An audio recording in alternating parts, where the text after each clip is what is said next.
Well, good morning, everybody.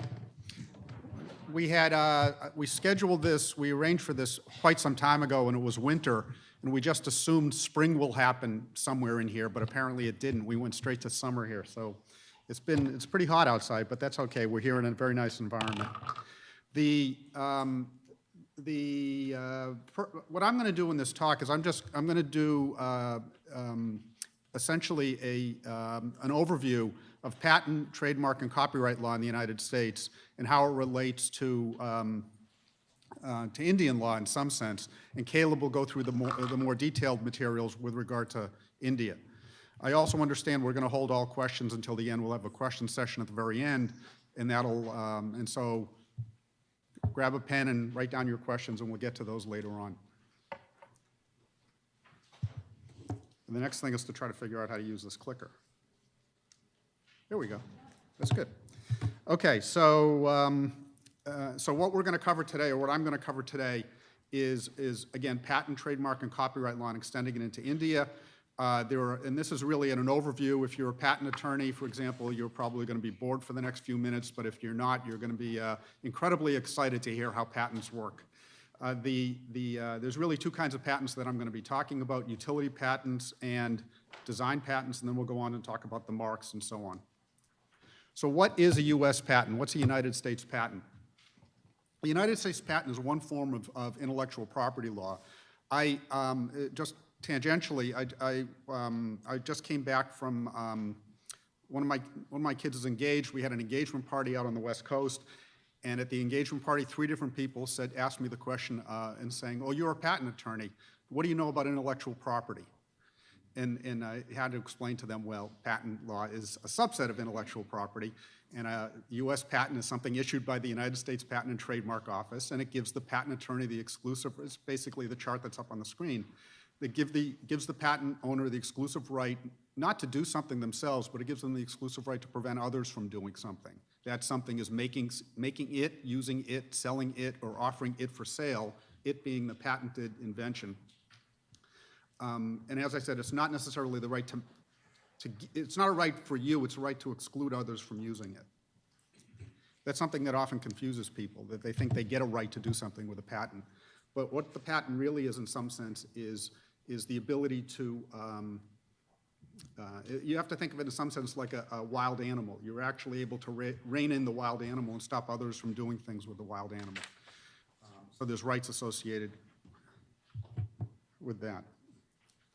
I'm not sure what that thing is on the corner of the screen, but it seems to stay up there. But anyway, the utility and design patents. And first thing I'm going to talk about is utility patents, and what's in quotes here is what's actually in the statute. So it's anybody is entitled to a patent. Anybody who invents or discovers any new or useful process, machine, manufacture, or composition of matter, or any improvements thereof, is entitled to a utility patent. And I'll get into this more in a moment, but these categories, process, machine, manufacture, or composition of matter, are in the statute. Some of them end up being more controversial these days than others. And for example, process seems to be a very controversial area in the courts, particularly the Supreme Court seems to be interested in what counts as a process, more particularly a business method, and I'll talk about that more in a moment. In terms of a design patent, the difference between a utility patent and a design patent primarily is utility protects functionality, design protects ornamental appearance. So you can end up with a patent around a particular appearance of something. So to go back to utility patents, examples of utility patents are mechanical devices. That's rather straightforward and rather obvious to most people. So, for example, if you came up with a new carburetor, you could end up with a patent around a new carburetor.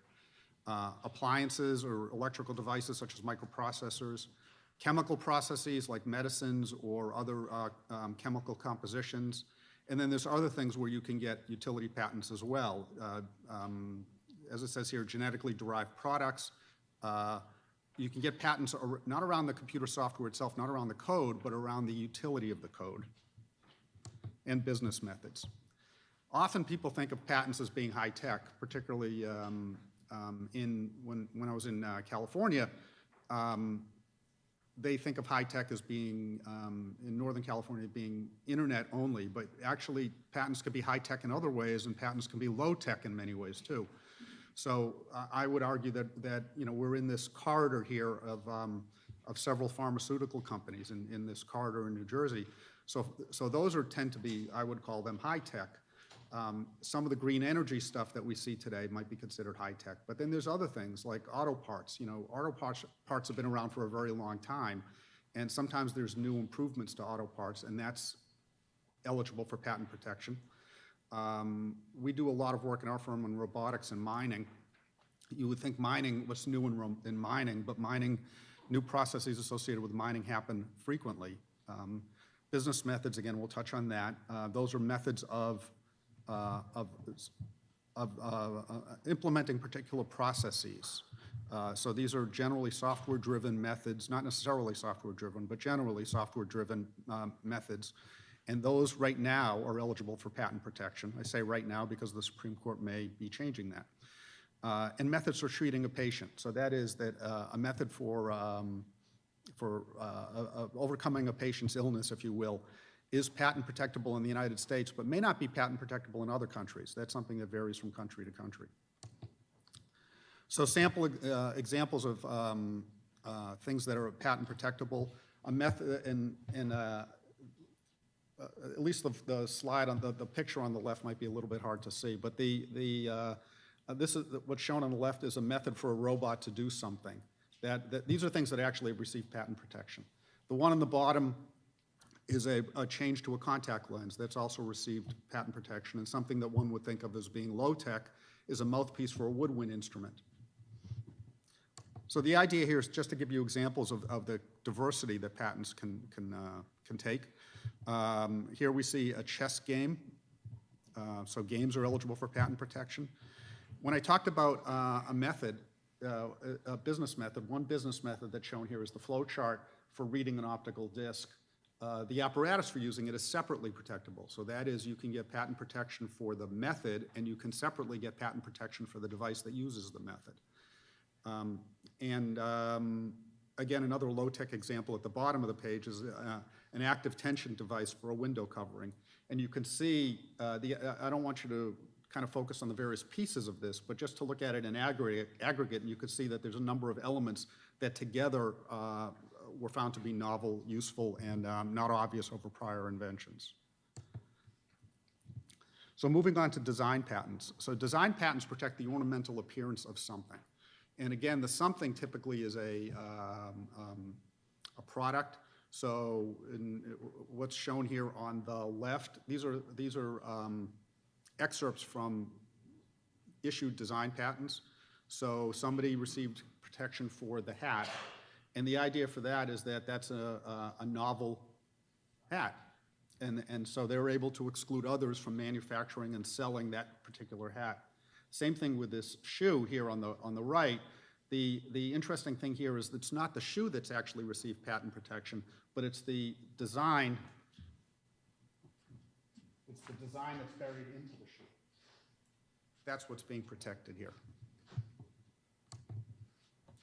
So here's the process to obtaining a patent. Whether it's a design patent or a utility patent, what happens is initially somebody files an application, and I'm talking about the United States at this moment. Somebody files an application at the United States Patent and Trademark Office, which is in Alexandria, Virginia. In the United States, you have, from the time you actually disclose the invention to the public, you have 1 year to file that patent application.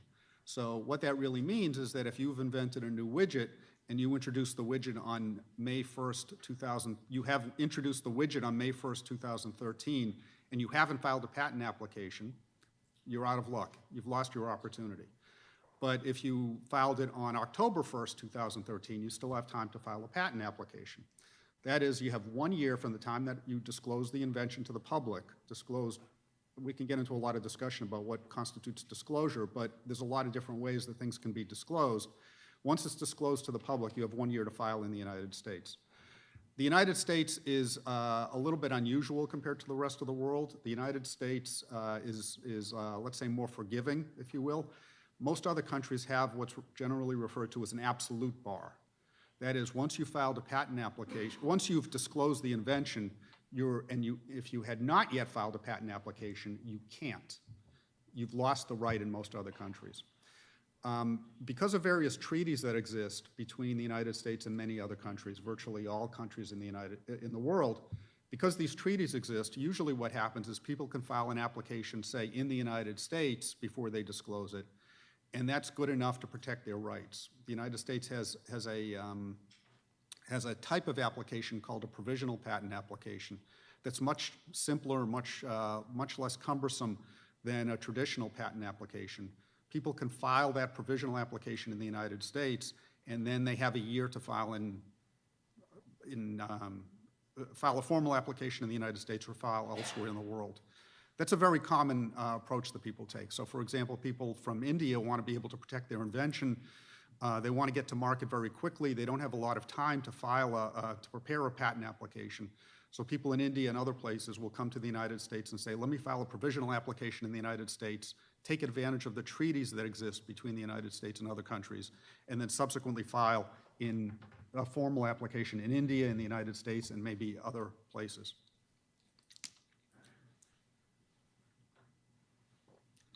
But when you file that formal application, and let me just say one other thing about the provisional.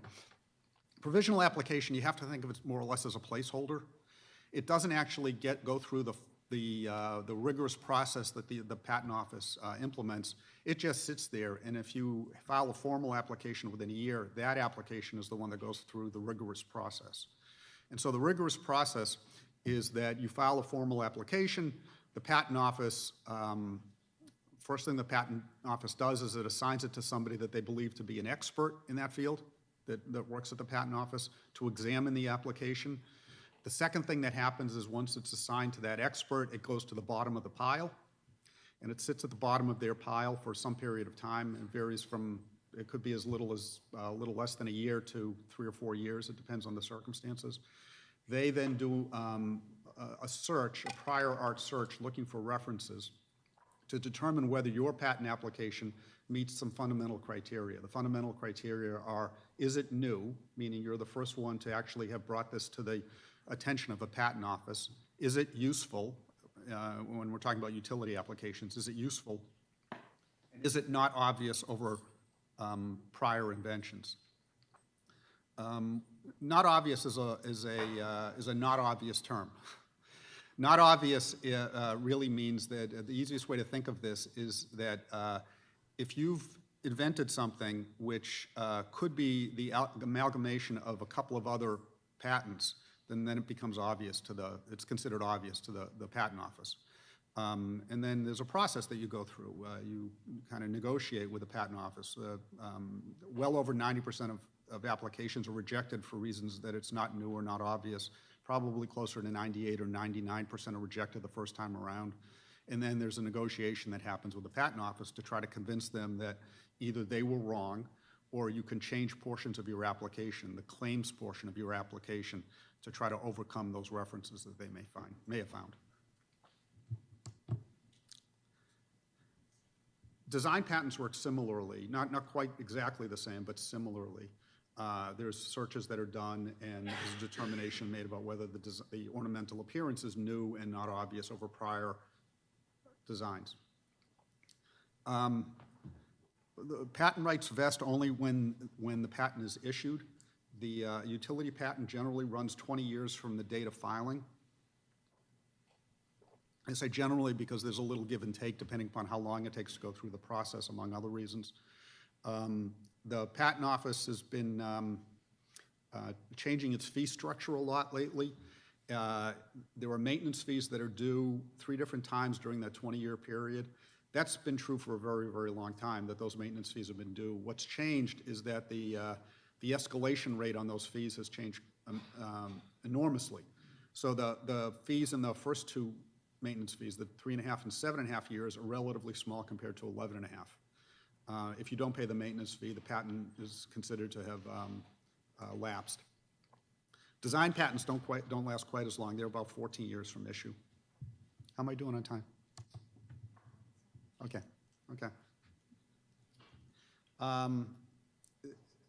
People often think that patent law is pretty consistent. It doesn't change. That's not true.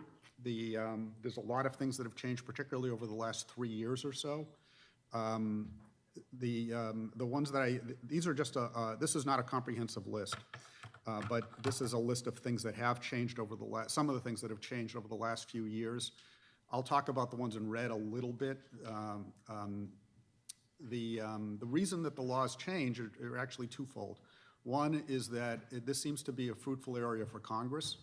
Congress has been changing the laws quite a bit over the last couple of years. There was a new patent act called the America Invents Act that was passed probably 2.5 years ago, and it rolled into, maybe 3 years ago, and it rolled into existence at various stages. And the courts are very active in trying to interpret not just those laws, but laws that were on the books prior to that as well. So the laws are constantly changing here, literally constantly changing. It happens almost every week. The more significant materials, I'll talk about the first two here just to save the time a little bit. Until about 1.5 years ago, the United States was under a system where you were eligible to receive patent protection if you were the first one to invent to the table with the invention. So if you invented, for example, if you were Alexander Graham Bell and you invented the telephone, and you could show that you were ahead of Edison in terms of your invention, you had patent protection there. But that's changed, and one of the things that Congress did was change the law to make us more conformant to the rest of the world. And now, instead of having a first-to-invent system, we have a first-to-file system. So what does that mean? That means that the person who's entitled to patent protection is the one that gets to the patent office first. And let me just say that in slightly different words. It's the first person to get to a patent office first, not necessarily the United States Patent Office first. So if you're able to, if there are two competing entities, it's a race to the patent office to see who gets there first. And I say anywhere in the world, virtually anywhere in the world, because of these treaties that exist. There are treaties amongst all developed countries in the world, one treaty or another that exists among all these developed countries, and they recognize each other's patent rights. So if you file a patent application in the United States, for example, it's recognized in India, and the timing of it is recognized in India. The second thing that I'll talk about, just to move forward here a little bit, is what's considered to be patentable subject matter. This is still an ongoing discussion, particularly around business method patents. There's a question about, one thing that you're not entitled to get patent protection around is an abstract idea. It's got to be more than an abstract idea. And there's a lot of question that floats around in the courts, still at the Supreme Court about 3 years ago and again now, about whether business method patents are any more than an abstract idea. Maybe they are, maybe they aren't. About 3 years ago, the courts decided that in order to receive patent protection around a business method, there had to be one of two things: either a particular machine that operates this, that implements the business method, or there has to be some sort of transformation of matter. That's what the appeals court said. The Supreme Court came back and said, yeah, that sounds about right, but there might be other reasons to get it to. We're not going to tell you what they are, but maybe there's other reasons. And so that question is still sort of an open question.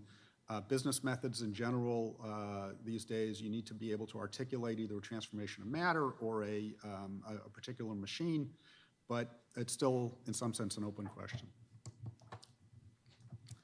I'm going to spend about 2 minutes talking about relationships between countries in patenting, and then I'm going to move on to talk a bit about trademarks and copyrights. And I'll unfortunately, be very quick on trademarks and copyrights. So in order to extend patent protection from the United States into India, there's a couple of ways to go here. One is we talked about starting with a provisional application. From a provisional application, what I'm showing here is one example. There's other ways you can draw this too. But you can start with the U.S. provisional application and then take that and form a U.S. non-provisional formal application. And at the same time, form something called a PCT. PCT is an international application. It's short for Patent Cooperation Treaty. The next slide will give you more details about that. And from the PCT, from this international application, you can then file in India and you can file in other countries as well. Generally speaking, you have 12 months, not generally speaking, you have exactly 12 months to file from a U.S. provisional to either or both of a U.S. non-provisional or a PCT. And then you have a total of 30 months to file from that U.S. provisional into India. So that's why it says 18 plus months there. The PCT is the PCT again is a treaty that allows you to file something called an international application. I just want to check my notes here for a second, because I checked this last night. There are now 148 parties that are associated with this treaty. The two most significant countries in the world that are not part of this treaty are Taiwan and Argentina. The most recent entries into PCT, just to give you a sense of the diversity of this, the last 5 to enter in 2009, Chile joined PCT, 2011, Rwanda and Qatar, 2013, Saudi Arabia and Iran joined. India joined in 1998, the United States joined in 1978. What this really allows you to do is once a PCT is filed, you can then enter what's called the national phase in each of these individual countries, and you can file individually in these countries. Sometimes the countries have aggregated themselves so you don't have to file individually in a country. For example, many of the countries in Europe are together, and so you can file one application that covers many countries in Europe. This is people think of a PCT sometimes as an international application that covers many countries. That's not exactly right.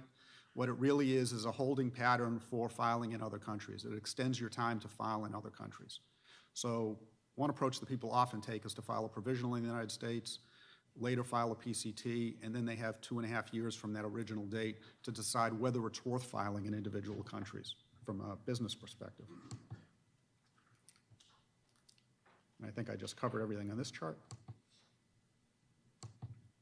Trademarks. So we'll do, very, very briefly, we'll go through trademarks. There were two kinds of marks in trademarks, both trademarks and service marks. They protect different products, and they protect, the service marks protect services. Trademark can be used, the easiest way to think of a trademark is that it's a euphemism for a company. So the idea is to distinguish a company's goods and services. Sometimes the trademarks are words, like the word Stetson up there. Sometimes they are logos, this thing in the upper right that says Mass Hysteria, that's a logo. And sometimes their trademarks can be three-dimensional objects. Like, for example, this chair. That's a euphemism for, and there's association between that chair and the company that manufactures that chair. Trademarks can have other forms. They can be colors, they can be sounds, they can be scents. Whereas with patents, we talked about the idea that you needed to get a patent application in place before you disclose. Trademarks are kind of the opposite. You start to accrue trademark rights upon use. You can reserve rights in advance of use. But generally speaking, rights accrue as soon as you start using it. You don't need to file an application with the United States Patent and Trademark Office. Your rights accrue without doing that. But if you do and you then get a registration for your rights, you get improved damages options in case somebody starts to infringe your rights. The standard is not exactness. The standard is likelihood of confusion. So somebody can be close to you and still be infringing. There are ways to do searches to find out if the trademarks are available. The Patent Office allows you to do searches about what's in use and what's not in use and what used to be in use. And of course, you could do internet searches to find things out as well. There's an examination procedure for trademarks, somewhat similar to patents, but not exactly the same. The standard, again, is likelihood of confusion. And trademark rights, or the ability to obtain registration around trademarks, increases the more fanciful or arbitrary the mark is. So it's more descriptive if you're trying to receive, well, for instance, this, if you want to call this water, it's unlikely you're going to be able to get trademark protection around this. But if you call it something more descriptive, like Poland Spring, I suppose, then it's more likely that you'll be successful at it. I mentioned this just a moment ago. There's intent to use versus actual use. You can reserve rights by filing an intent to use application. That's not true in India. You can't do that in India. We talked about patents being about 20 years, or 14 years for designs. Trademarks can go on for much longer. So trademark use is, in some sense, more expansive. Again, trademark filing in the United States only protects you in the United States. India, you have to file separately. And there's a bunch of ways to do this. I think you have these in handouts. I'm not going to go through the details here because I'm running short on time. But there's a bunch of ways you can do this. You can do this through the Madrid Protocol is another one of these treaties that I mentioned. So you can file separately in the two countries, or there's other ways to do it. And I'll spend just a minute on copyrights. Copyrights protect pictorial, graphical, and sculptural work. So you can copyright music, books, text, or even jewelry. Copyright applies to all sorts of artistic expression. The requirements for copyright in the United States are that it be original and creative. It doesn't have to be unique, but it has to be independently created. Copyright rights accrue without having to file an application, but you can file an application with the United States Copyright Office. Again, this relates to an improvement in terms of damages that you can obtain in the event somebody infringes. Copyright applications are generally approved very, very quickly. It really takes very little time, unlike patents and trademarks, which take significantly longer. And I'll just give you a couple of examples of things that are copyrighted designs. So you not only can, remember I said you can copyright artistic expression, so these are forms of artistic expression. So you can get a pattern, you can get a watch face, for example. Our friends from Toy Story were copyrighted. There are ways to, so that's it. So there are ways to extend copyrights into India. I'm going to stop here. I'm short on time. And Caleb will pick it up and talk more about India and what you can do in India. Is that okay? Yes. Okay. Thanks.